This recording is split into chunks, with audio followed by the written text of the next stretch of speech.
सो traders SEBI ने कमर कस ली है retailers को बचाने की या फिर कहें कि एफएनओ से बाहर का रास्ता दिखाने की। वीडियो देखने के बाद आप कमेंट में जरूर बताइएगा इन दोनों में से सेबी का क्या इरादा है। रिसेंटली एक न्यूज फ्लोट हो रही है जिसमें कहा जा रहा है कि सेबी की वर्किंग कमेटी ने 2 एडवाइस की है सेबी को मार्केट में ये चीजें इंट्रोड्यूस करानी चाहिए। जो वॉल्यूम आ रहा है बहुत ज्यादा एफएनओ ट्रेडिंग में उसको कंट्रोल करने के लिए। सो उसमें पहली चीज है कि मिनिमम लॉट साइज है जो डेरिवेटिव का वो 5 लाख से बढ़ाकर 20 से 30 लाख कर दिया जाए। अब ये क्या चीज़ है इसको समझ लेते हैं पहले। अभी 5 लाख का मिनिमम लॉट साइज है, इसका मतलब है आप कोई सा भी डेरिवेटिव वाला स्टॉक उठा लीजिए या फिर आप वो इंडेक्स से उठा लीजिए जिसके एफएनओ में ट्रेडिंग होती है। अगर आप उस इंडेक्स के प्राइस को या फिर उस स्टॉक्स के प्राइस को उसके लॉट साइज से मल्टीप्लाई करेंगे तो उसकी मिनिमम वैल्यू 5 लाख से ऊपर ही आएगी।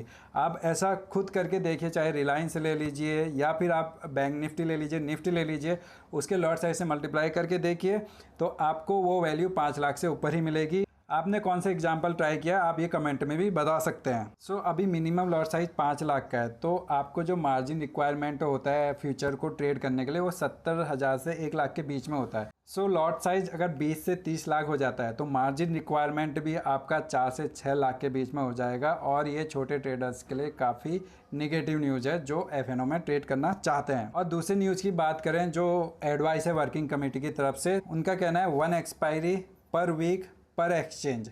यानी अभी हमारे पास 2 एक्सचेंजेस हैं, एक है एनएसई एक है बीएसई। एनएसई के पास 4 एक्सपायरी डेट है, वहीं बीएसई के पास 1 एक्सपायरी डेट है। इस तरीके से इनके पास 5 दिन है, 5 एक्सपायरी है। अभी वर्किंग कमेटी का कहना है कि एक दिन होगी आपकी एनएसई की एक्सपायरी, एक दिन होगी बीएसई की एक्सपायरी। यहाँ पे ऑफकोर्स जो है एनएसई के पास अभी जो एफएनओ का वॉल्यूम है या फिर एफएनओ का जो साइज है वो 80 से 90% है, वहीं बीएसई के पास अराउंड 20% मार्केट है। अगर ये चीज़ इंप्लीमेंट होती है ऑफकोर्स बीएसई के लिए ये फ़ायदेमंद है और एनएसई के लिए कहीं ना कहीं थोड़ा बहुत नुकसान है। पर रिटेलर्स के लिए देखिए डेरिवेटिव मार्केट को इंट्रोड्यूस किया गया था रिस्क को कम करने के लिए यानी हेजिंग के लिए। अगर आपका कोई पोजीशन है स्टॉक्स में एक पर्टिकुलर डायरेक्शन में तो उसके अगेंस्ट आप ऑप्शन सेल करते थे या फिर फ्यूचर को ट्रेड करते थे जिससे आपकी पोजीशन ज़्यादा सिक्योर हो जाए। लेकिन अब उसी डेरिवेटिव को ट्रेड किया जा रहा है, वो भी इस हद तक किया जा रहा है कि डेरिवेटिव का वॉल्यूम लगभग 400 गुना हो चुका है इक्विटी के वॉल्यूम से। और बात करें डिलीवरी वॉल्यूम की तो उससे तो लगभग 900 टाइम्स हो चुका है डेरिवेटिव का वॉल्यूम। और ये हालत वर्ल्ड में किसी और मार्केट की नहीं है जितनी हमारे वहाँ हो चुकी है। तो अब आप ही बताइए क्या इसमें गैम्बलिंग नहीं हो रही है, क्या ये स्पेकुलेटिव नहीं हो चुका है? जिस चीज़ में इतना ज़्यादा रिस्क है, जिसमें इतनी ज़्यादा वॉलेटिलिटी है, उसमें इतना ज़्यादा वॉल्यूम आ रहा है, इसी चीज़ को कंट्रोल करने के लिए सेबी ये रूल लाना चाहता है। लेकिन यहाँ पे ये बात करते हैं कि रेगुलेटर्स ने ये होने दिया है खुद से, क्योंकि अगर आप बात करेंगे तो पहले मंथली एक्सपायरी हुआ करती थी, फिर उसके बाद इन्हें इंट्रोड्यूस किया वीकली एक्सपायरी इंडेक्स में। निफ्टी एंड बैंक निफ्टी जो एक ही दिन हुआ करती थी, फिर इनने 2 दिन किया। वॉल्यूम ज़्यादा आता था, ज़्यादा ट्रेड होगा, 2 दिन वॉल्यूम आएगा, ज़्यादा वॉल्यूम आएगा, ज़्यादा टर्नओवर होगा तो इनके पास ज़्यादा फीस जाएगी।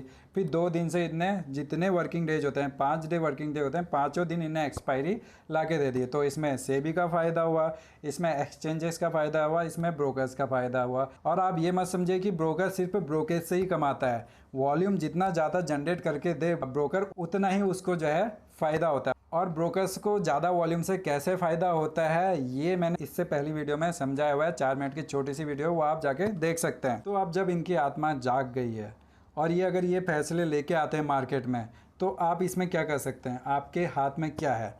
तो भैया पहली बात तो यह है कि आप पहले खुद से पूछें क्या आप डेरिवेटिव ट्रेडिंग करना चाहते हैं या फिर आप सोशल मीडिया में जीरो हीरो, एक दिन में पैसा डबल, ऑप्शन का प्राइस हुआ ट्रिपल 5 मिनट में, ये सब चीज़ें हैं, शॉर्ट्स रील्स, ये सब चीज़ें देख के डेरिवेटिव ट्रेड करने लगे हो, अपना जो आपका ट्रेडिंग स्टाइल था वो छोड़कर। दूसरी बात, मार्केट में सिर्फ निफ्टी बैंक निफ्टी ही नहीं है यार, बहुत सारे सेगमेंट है, इतने सारे स्टॉक्स हैं, इतनी सारी ट्रेडिंग स्टाइल्स हैं, उनको ट्राई कीजिए। एक बिजनेस में कई तरीके से पैसा कमाया जा सकता है, वैसे ही मार्केट में कई तरीके से पैसा कमाया जा सकता है।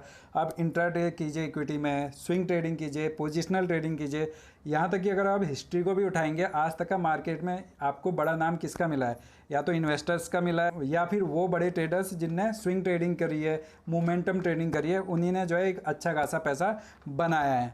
तो आज की इस वीडियो में इतना ही। आपको क्या लगता है ये फैसले इम्प्लीमेंट होने चाहिए या नहीं, कमेंट में ज़रूर बताइएगा और चैनल को सब्सक्राइब कीजिएगा ऐसे ही नॉलेजेबल कंटेंट के लिए। Thank you so much. Keep learning, keep trading.